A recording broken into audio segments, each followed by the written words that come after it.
तारीख थी 7 जनवरी 2012 जब इंदौर के एमजीएम मेडिकल कॉलेज में पढ़ने वाली एमबीबीएस की छात्रा 19 साल की नम्रता डामोर का शव उज्जैन के एक रेलवे ट्रैक पर मिलता है।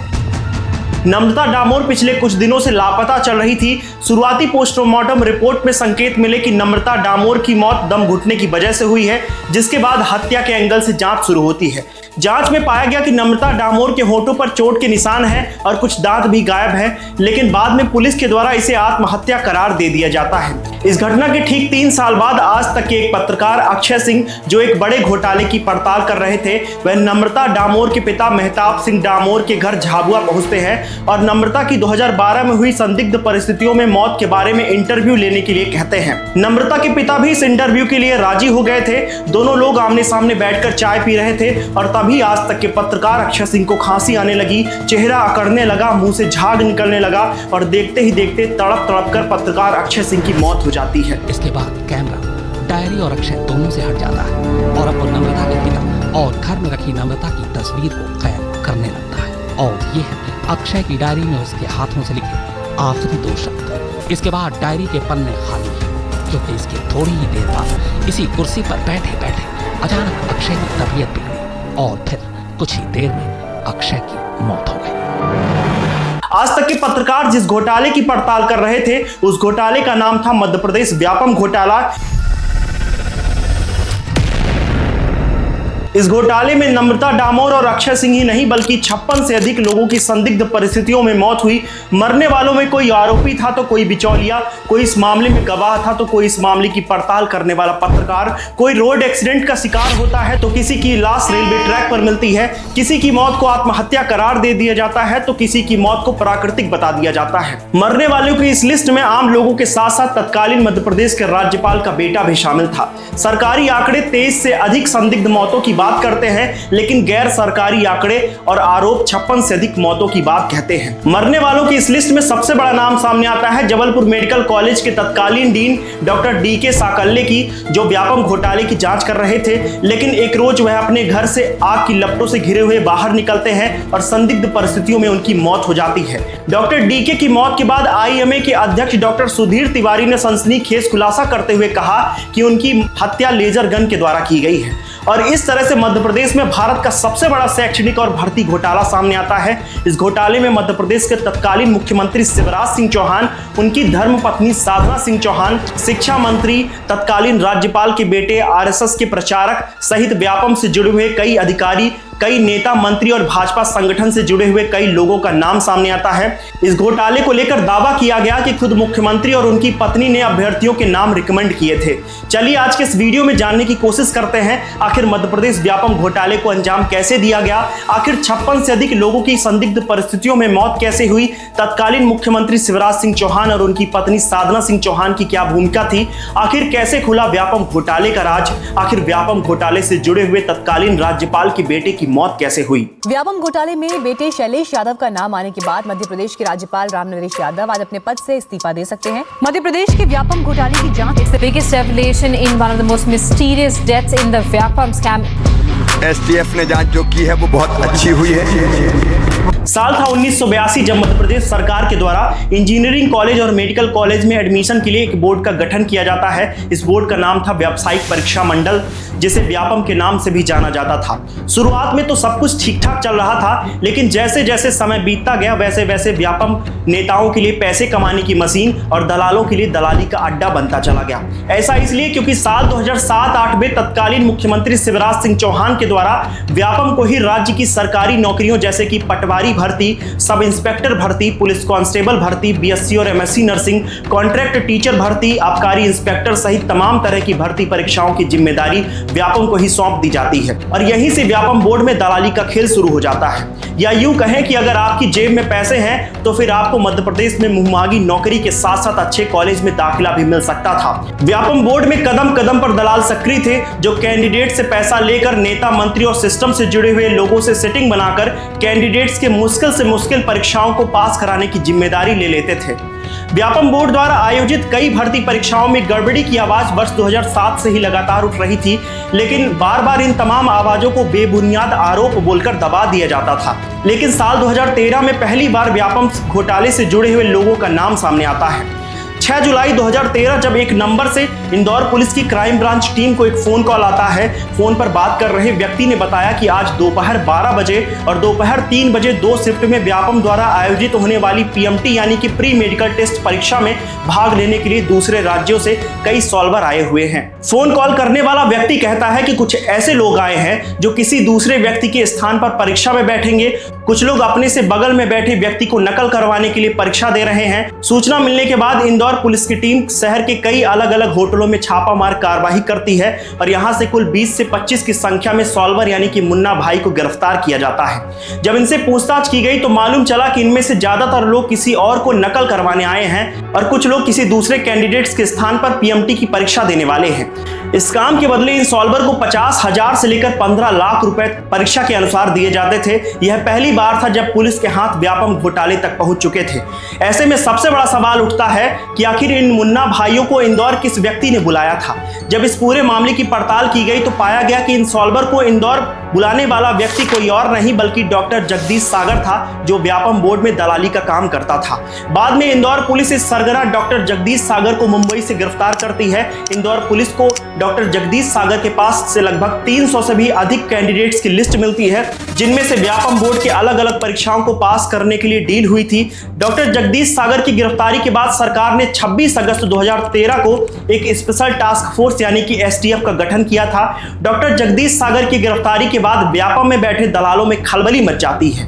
यह पहली बार था जब इंदौर पुलिस इतनी गहराई में जाकर व्यापम की गड़बड़ी की जांच कर रही थी। देखिए, डॉक्टर जगदीश सागर की गिरफ्तारी के बाद एक सबसे बड़ा सवाल खड़ा होता है। सवाल यह है कि जगदीश सागर तो एक दलाल था, आखिर व्यापम बोर्ड के अंदर वह कौन सा व्यक्ति है जो अंदर बैठकर इस पूरे सिस्टम को मैनेज कर रहा है और रोल नंबर को सेट करता है।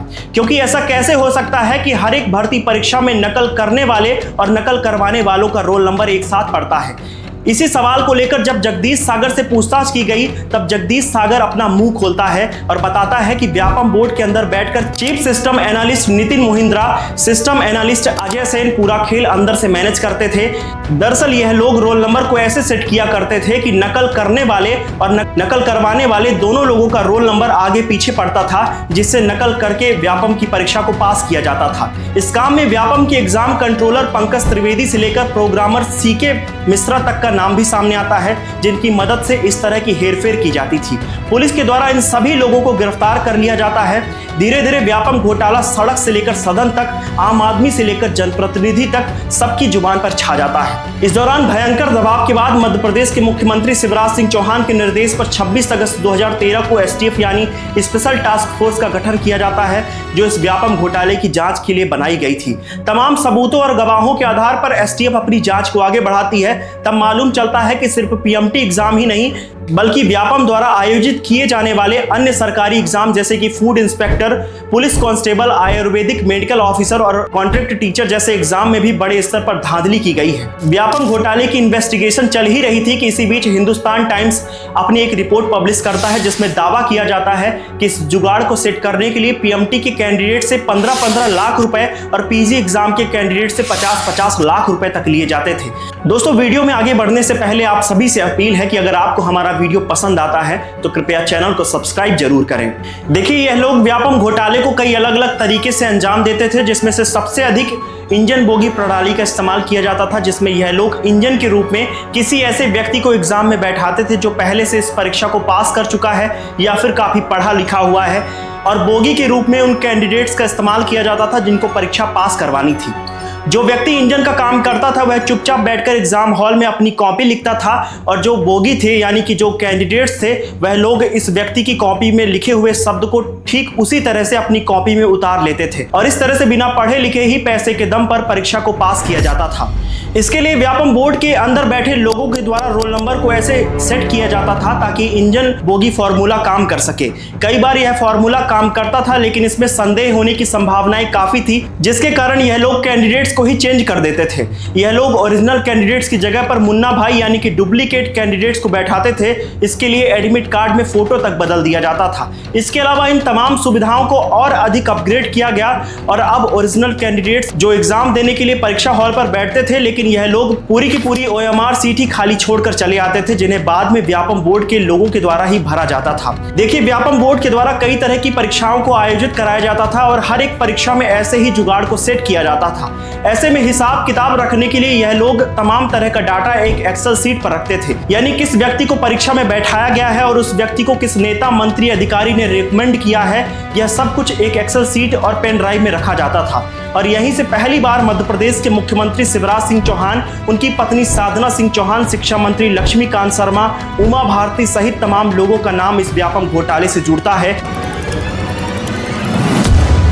आगे हम इस पर भी विस्तार से चर्चा करेंगे, लेकिन आपको इससे पहले आशीष चतुर्वेदी के बारे में जरूर जानना चाहिए। आशीष चतुर्वेदी ही वह व्यक्ति थे जिन्होंने पहली बार मध्य प्रदेश व्यापम घोटाले के अंदर PMT एग्जाम में हो रही धांधली को उजागर किया था। विसिल ब्लोवर आशीष चतुर्वेदी के मुताबिक वह एक ऐसे फर्जी डॉक्टर से भी मिले थे जो थिएटर में फिल्म देखते देखते एग्जाम लिख रहा था, यानी जिस वक्त दिल्ली में कोई दूसरा व्यक्ति उसके जगह पर PMT एग्जाम दे रहा था, उस वक्त वह व्यक्ति थिएटर में बैठकर मूवी एंजॉय कर रहा था। विसिल ब्लोवर आशीष चतुर्वेदी बताते हैं कि इस घोटाले की वजह से कई ऐसे लोग डॉक्टर बन गए जो इस लायक भी नहीं थे। आशीष चतुर्वेदी ने पहली बार 2010 में व्यापम में हो रही घोटाले की आवाज उठाई थी। साल 2013 में भी उन्होंने PMT पेपर लीक का खुलासा किया था, जिसके कारण आशीष चतुर्वेदी पर 14 से अधिक बार हमले हो चुके थे। लिहाजा उस समय सरकार ने उन्हें सुरक्षा भी मुहैया कराई थी। STF के द्वारा व्यापम घोटाले की गहराई से जांच की जाती है और इस तरह से 2000 से अधिक लोगों को देश के कोने कोने से गिरफ्तार किया जाता है। इस तरह से आप समझ सकते हैं कि व्यापम घोटाला कितने बड़े पैमाने का घोटाला था। लेकिन इस केस में सबसे अधिक हैरानी की बात यह है कि जैसे जैसे जांच एजेंसी व्यापम घोटाले के संदिग्धों को गिरफ्तार करने लगी, वैसे वैसे इस केस से जुड़े हुए संदिग्ध लोगों की मौत होने लगी। इस जांच के दौरान जबलपुर मेडिकल कॉलेज के तत्कालीन डीन डॉक्टर DK साकल्ले की भी मौत जलकर हुई, जो गुपचुप तरीके से इस केस की जांच कर रहे थे। दोस्तों, किसी की लाश रेलवे ट्रैक पर मिलती है तो कोई रोड एक्सीडेंट में मारा गया, कोई जलकर मर गया, तो किसी की मौत का कारण बीमारी बता दिया गया। लगातार हो रही संदिग्ध परिस्थितियों में मौत के कारण लोगों में डर का माहौल बन गया और इस तरह से इस केस से जुड़े हुए 200 से अधिक लोग पुलिस सुरक्षा की मांग करते हैं और कहते हैं कि उनकी जान को खतरा है। व्यापम घोटाले की जांच के दौरान खुद STF ने लगभग लोगों की संदिग्ध परिस्थितियों में मौत की लिस्ट तैयार की और इस लिस्ट को जबलपुर हाई कोर्ट में प्रस्तुत किया, जिसमें से कुछ लोगों की मौत संदिग्ध तरीके से एक्सीडेंट में हुई थी, कुछ लोगों की मौत को सुसाइड बता दिया गया, कुछ लोगों की मौत को हार्ट अटैक और लीवर इन्फेक्शन बता दिया गया।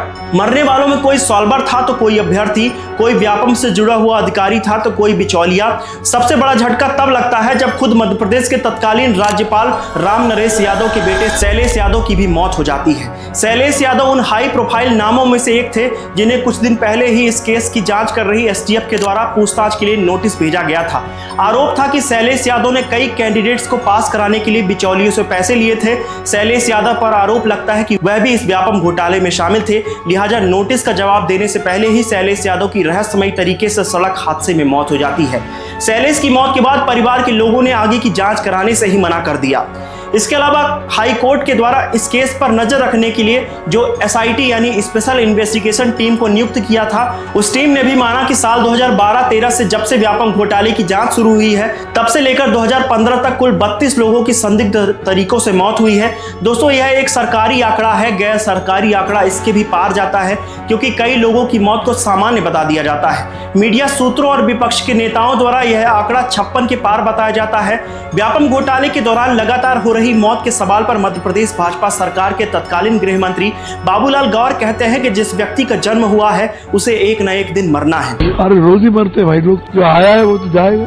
आज तक के पत्रकार अक्षय सिंह की मौत पर कैलाश विजयवर्गीय ने तो यह भी कह दिया कि पत्रकार क्या होता है, मुझसे बड़ा कोई पत्रकार है क्या। दूसरी तरफ खुद मध्य प्रदेश के मुख्यमंत्री शिवराज सिंह चौहान ने तो इस घोटाले को घोटाला मानने से ही इंकार कर दिया। उन्होंने कहा कि कांग्रेस के पास कोई राजनीति की जमीन नहीं बची है, इसलिए वह बेबुनियाद आरोप लगा रही है। डॉक्टर नरोत्तम मिश्रा ने व्यापम के संदिग्धों की मौत पर कहा कि इन लोगों का व्यापम से कोई कनेक्शन ही नहीं है। लेकिन लगातार इस घोटाले की जांच चलती रहती है। कई संदिग्धों और आरोपियों से पूछताछ की गई और तब जाकर पहली बार इस केस में सबसे बड़ी गिरफ्तारी होती है। जो शिवराज सिंह चौहान कल तक इस घोटाले को घोटाला मानने से इंकार कर रहे थे, उनके ही सरकार के शिक्षा मंत्री लक्ष्मीकांत शर्मा का नाम सामने आ जाता है और 16 जून 2014 को इन्हें भी गिरफ्तार कर लिया जाता है। जरा सोचिए कि जिस केस में स्वयं प्रदेश का शिक्षा मंत्री इन्वॉल्व हो, वह घोटाला कितने बड़े स्तर का हो सकता है। व्यापम घोटाले की जांच कर रही स्पेशल टास्क फोर्स को जानकारी लगती है कि खुद इस घोटाले में मध्य प्रदेश सरकार के शिक्षा मंत्री लक्ष्मीकांत शर्मा शामिल थे और उनकी मिली भगत से व्यापम में घपलेबाजी का खेल चल रहा था। लक्ष्मीकांत शर्मा पर कई तरह के गंभीर आरोप लगते हैं, जिसमें से सबसे बड़ा आरोप था कि उन्होंने अपने करीबी पंकज त्रिवेदी को बिना किसी योग्यता के व्यापम बोर्ड में एग्जाम कंट्रोलर बना दिया और पंकज त्रिवेदी के द्वारा ही अंदर से व्यापम घोटाले की तमाम गतिविधियों को कंट्रोल किया जाता था। अपनी गिरफ्तारी के कुछ दिन पहले Laxmikant Sharma Times of India को एक इंटरव्यू देते हैं, जिसमें पंकज त्रिवेदी की फर्जी नियुक्ति के सवाल पर लक्ष्मीकांत शर्मा बताते हैं कि मेरे ऊपर भी कई ऐसे लोग हैं जिन्हें जवाब देना पड़ता है। पंकज त्रिवेदी की अनुशंसा ऊपर से आई थी। बातों ही बातों में लक्ष्मीकांत शर्मा एक बड़ा इशारा दे देते हैं। लक्ष्मीकांत शर्मा कहते हैं कि मुझे टारगेट बनाया जा रहा है, मुख्य आरोपी तो अभी तक छुए भी नहीं गए। इस इंटरव्यू के दौरान लक्ष्मीकांत शर्मा यह तक कह देते हैं कि चाहे कुछ भी हो जाए, मैं बड़े खिलाड़ियों का नाम नहीं लूंगा। और यहाँ से यह उंगली खुद मध्य प्रदेश के तत्कालीन मुख्यमंत्री शिवराज सिंह चौहान के ऊपर उठने लगती है, क्योंकि लक्ष्मीकांत शर्मा जो स्वयं भाजपा सरकार में उस समय शिक्षा मंत्री का दर्जा रखते थे, आखिर उनसे भी ऊपर कौन सा व्यक्ति हो सकता है। आखिर ऐसा कैसे हो सकता है कि जब व्यापम घोटाले में बोर्ड के छोटे अधिकारी से लेकर बड़े नेता मंत्री तक शामिल हो, उसमें मुख्यमंत्री की भूमिका ना हो। इस तरह के कई आरोप लगते हैं और मध्य प्रदेश की राजनीति में भूचाल आ जाता है। यह सवाल भी उठने लगता है कि आखिर कौन सा वह व्यक्ति हो सकता है जो स्वयं लक्ष्मीकांत शर्मा को ऑर्डर दे सके। और यहां से शिवराज सिंह चौहान सवालों के घेरे में घिर जाते हैं। विपक्ष चीख चीख कर शिवराज सिंह चौहान पर आरोप लगाता है और उनके इस्तीफे की मांग करता है। कांग्रेस पार्टी तमाम कार्यकर्ताओं के साथ भोपाल की सड़कों में उतर जाती है। प्रदेश के कोने कोने में विरोध प्रदर्शन शुरू होने लगते हैं। व्यापम के इस खेल में शिवराज को भेजो जेल में, इस तरह के नारे सड़क से लेकर सदन तक गूंजने लगते हैं। अब यहाँ से एक और बड़ा सवाल उठता है कि क्या शिवराज सिंह चौहान की सच में कोई भूमिका थी या फिर उन्हें फंसाने की साजिश चल रही थी। दोस्तों, इस पूरे सवाल का जवाब छुपा है एक पेन ड्राइव में, क्योंकि जब शुरुआती समय में यानी वर्ष 2013 में एसटीएफ की टीम के द्वारा व्यापम घोटाले के सरगना नितिन मोहिंद्रा सहित कई अन्य कर्मचारियों को हिरासत में लिया जाता है, उस वक्त उनसे आईटी डाटा भी जब्त किया जाता है। नितिन मोहिंद्रा से एक हार्ड डिस्क सहित एक पेन ड्राइव भी मिलती है, जिसमें परीक्षा अलॉटमेंट और रोल नंबर वाली एक्सेल शीट भी थी। एसटीएफ के द्वारा इस हार्ड डिस्क सहित पेन ड्राइव का डाटा रिकवर करने के लिए इंदौर के साइबर एक्सपर्ट प्रशांत पांडे को हायर किया जाता है। प्रशांत पांडे को इस पेन ड्राइव से एक एक्सेल शीट मिलती है। प्रशांत पांडे के मुताबिक इस एक्सेल शीट में उन तमाम अभ्यर्थियों के नाम लिखे थे जो पैसा देकर इस परीक्षा में शामिल हुए थे। इसके अलावा इस एक्सेल शीट में उन तमाम नेता, मंत्री, अधिकारी, कर्मचारी सहित कथित तौर पर सीएम और उनकी पत्नी का नाम भी दर्ज था, जिन्होंने इन अभ्यर्थियों का नाम रिकमेंड किया था। दरअसल व्यापम बोर्ड के अंदर बैठे लोग इन तमाम डाटा को एक एक्सेल शीट पर ऐड करते थे, ताकि बाद में हिसाब किताब में कोई गड़बड़ी ना हो और वही एक्सेल शीट एसटीएफ के हाथ लग जाती है। लेकिन यहाँ से एक और बड़ा बवाल तैयार हो जाता है, क्योंकि प्रशांत पांडे को ऐसा लगता है कि जो असली एक्सेल शीट है उसमें से कथित तौर पर मध्य प्रदेश के तत्कालीन मुख्यमंत्री शिवराज सिंह चौहान और उनकी पत्नी का नाम जांच एजेंसियों के द्वारा हटा दिया जाता है और उन्हें बचाने की कोशिश की जाती है। प्रशांत पांडे दावा करते हैं कि कुछ बड़े लोगों को बचाने की साजिश हो रही है, लेकिन 6 अगस्त 2014 को प्रशांत पांडे को भी गिरफ्तार कर लिया जाता है। एमपी नगर पुलिस उनका लैपटॉप और मोबाइल फोन भी जब्त कर लेती है। प्रशांत पांडे पर आरोप लगता है कि वह इस एक्सेल शीट के डाटा का दुरुपयोग कर रहे हैं और व्यापम से जुड़े हुए लोगों और उनके परिजनों को ब्लैकमेल कर रहे हैं।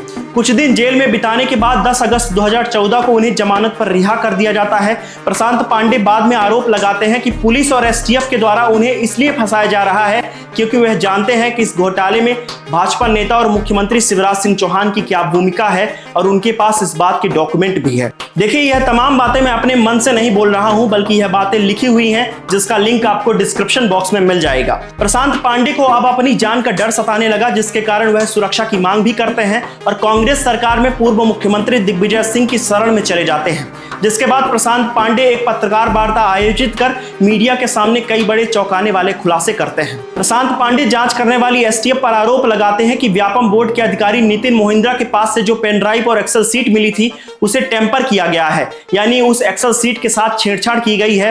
प्रशांत पांडे दावा करते हैं कि ओरिजिनल फाइल में कई हाई प्रोफाइल व्यक्तियों का नाम शामिल है, जिन्होंने अभ्यर्थियों के नाम को रिकमेंड किया था। प्रशांत पांडे के द्वारा सबसे बड़ा दावा किया जाता है कि जो ओरिजिनल फाइल है उसमें बीजेपी के कई बड़े नेता मंत्री के साथ साथ मध्य प्रदेश के मुख्यमंत्री शिवराज सिंह चौहान और उनकी पत्नी साधना सिंह चौहान का भी नाम शामिल है। लेकिन इस घोटाले की जांच करने वाली एसटीएफ ने ओरिजिनल फाइल में शिवराज सिंह चौहान का नाम ही हटा दिया है। प्रशांत पांडे की इन तमाम दावों को लेकर पूर्व मुख्यमंत्री दिग्विजय सिंह भी एक पत्रकार वार्ता करते हैं। जांच एजेंसियों पर शिवराज सिंह चौहान को बचाने का आरोप लगाते हैं। यह वो समय था जब शिवराज सिंह चौहान कमजोर पड़ने लगे थे। विपक्ष के साथ साथ उनकी ही पार्टी के लोग अब शिवराज सिंह चौहान को शक की निगाहों से देखने लगे थे। यह वह समय था जब शिवराज सिंह चौहान की पकड़ अपनी कुर्सी पर भी धीमी पड़ने लगी थी और ऐसा लग रहा था कि शिवराज सिंह चौहान को अब इस्तीफा देना पड़ जाएगा। बाद में पूर्व मुख्यमंत्री दिग्विजय सिंह एसआईटी के पास अपना एफिडेविट सबमिट करते हैं। यहां पर आपको यह भी जानना जरूरी है कि एसआईटी यानी स्पेशल इन्वेस्टिगेशन टीम का गठन हाई कोर्ट के निर्देश पर किया गया था। इस टीम का मुख्य कार्य एसटीएफ के कार्य पर नजर रखना था। अपने एफिडेविट के साथ दिग्विजय सिंह एक नई एक्सेल शीट जारी करते हैं जिसमें उन्होंने बड़ा दावा किया। दिग्विजय सिंह ने कहा कि जो ओरिजिनल एक्सेल शीट है उसमें मुख्यमंत्री शिवराज सिंह चौहान का नाम 48 जगह पर था, लेकिन शिवराज के नाम को हटाकर उनकी जगह पर मिनिस्टर और उमा भारती लिख दिया गया। दिग्विजय सिंह ने संख्या भी बताई। उन्होंने कहा कि इस ओरिजिनल एक्सेल शीट में 131 कैंडिडेट्स के नाम थे, उनका रोल नंबर और उन्हें रिकमेंड करने वाले व्यक्तियों का नाम भी लिखा हुआ था।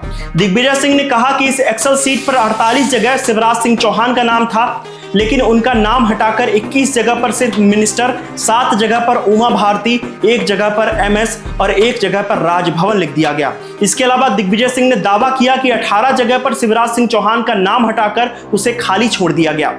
दिग्विजय सिंह ने यह भी दावा किया कि पहले सिर्फ 10 जगह पर उमा भारती का नाम था, लेकिन टेम्पर्ड एक्सेल शीट में 7 जगह शिवराज सिंह चौहान का नाम हटाकर उनकी जगह पर उमा भारती का नाम लिख दिया गया और फिर इस तरह से कुल 17 जगह पर उमा भारती का नाम हो जाता है। कांग्रेस ने सिर्फ शिवराज सिंह चौहान पर ही आरोप नहीं लगाए, बल्कि उनकी पत्नी साधना सिंह चौहान को भी इस मामले में संदिग्ध बताया।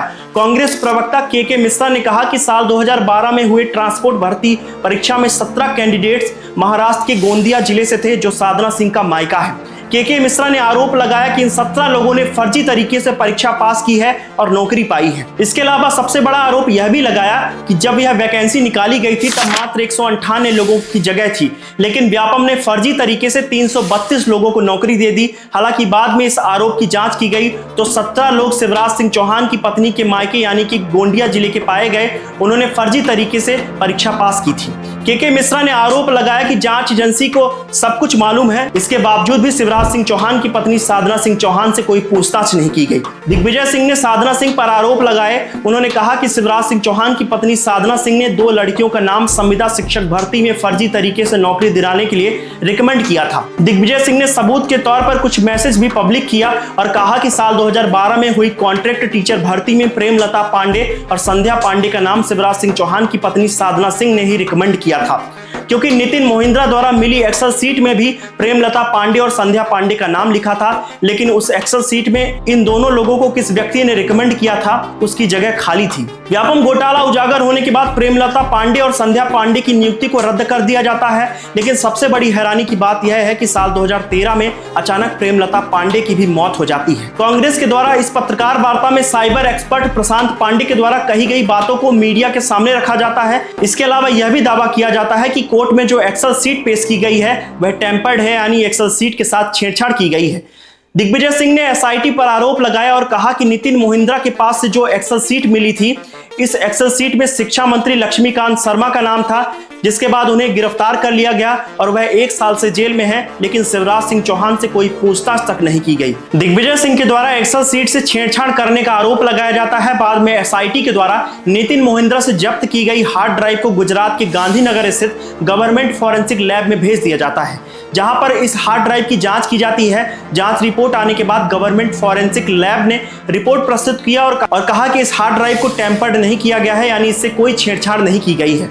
इस तरह से यह व्यापम घोटाले का मामला सड़क से लेकर सदन तक और फिर कोर्ट तक चलता रहता है। बाद में 31 अक्टूबर 2017 को सीबीआई के द्वारा इस पूरे घोटाले में 490 से अधिक लोगों के खिलाफ चार्जशीट प्रस्तुत की जाती है और मुख्यमंत्री शिवराज सिंह चौहान को क्लीन चिट दे दिया जाता है। जिस पेन ड्राइव की बात को लेकर कांग्रेस ने शिवराज सिंह चौहान पर आरोप लगाते हुए कहा था कि वह पेन ड्राइव टेम्पर्ड है और जांच एजेंसी शिवराज सिंह चौहान को बचाने की कोशिश कर रही है। बाद में जांच एजेंसियों के द्वारा कहा जाता है कि यह सभी आरोप बेबुनियाद हैं क्योंकि पेन ड्राइव से कोई छेड़छाड़ नहीं की गई थी। व्यापम घोटाला पूरे देश के इतिहास में सबसे बड़ा शैक्षणिक घोटाला था। भाजपा सरकार में शिक्षा मंत्री रहे लक्ष्मीकांत शर्मा ने तो यह तक कह दिया था कि जो जांच की जा रही है उसमें मुख्य आरोपी छुए तक नहीं गए।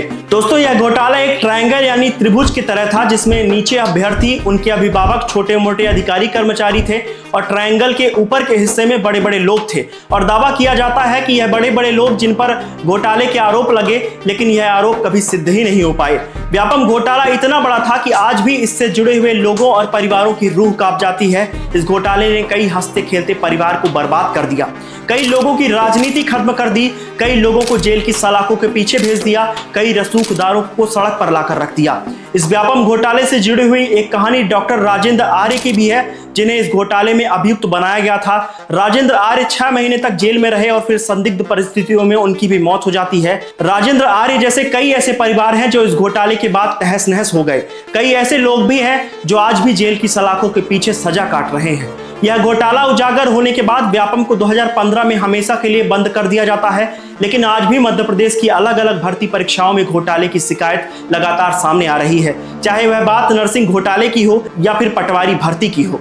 मध्य प्रदेश में आज हालात ऐसे हैं कि सरकारी वैकेंसी एक सपना हो गई है, लगातार बेरोजगारी बढ़ने लगी है और बेरोजगारी जैसे कलंक को दूर करने के लिए मध्य प्रदेश की मोहन सरकार ने नाम परिवर्तित करते हुए बेरोजगारों को आकांक्षी युवा का टाइटल दे दिया है। प्रदेश में कभी बेरोजगारी, भुखमरी और गरीबी जैसे मुद्दों पर बात ही नहीं होती। मुद्दों के नाम पर सिर्फ जाति धर्म की राजनीति होती है। 5 साल तक नेता जनता का खून चूसते हैं और फिर 1000 ले लो, 1500 ले लो, 5000 ले लो जैसी मुफ्त स्कीम को लागू करके दोबारा से कुर्सी पर बैठ जाते हैं। दोस्तों, मेरा नाम है संजय और यह वीडियो आपको कैसा लगा नीचे कमेंट सेक्शन में जरूर बताएं। ऐसे ही तमाम अपडेट्स के लिए बने रहे चीखती आवाजें के साथ। तब तक के लिए धन्यवाद।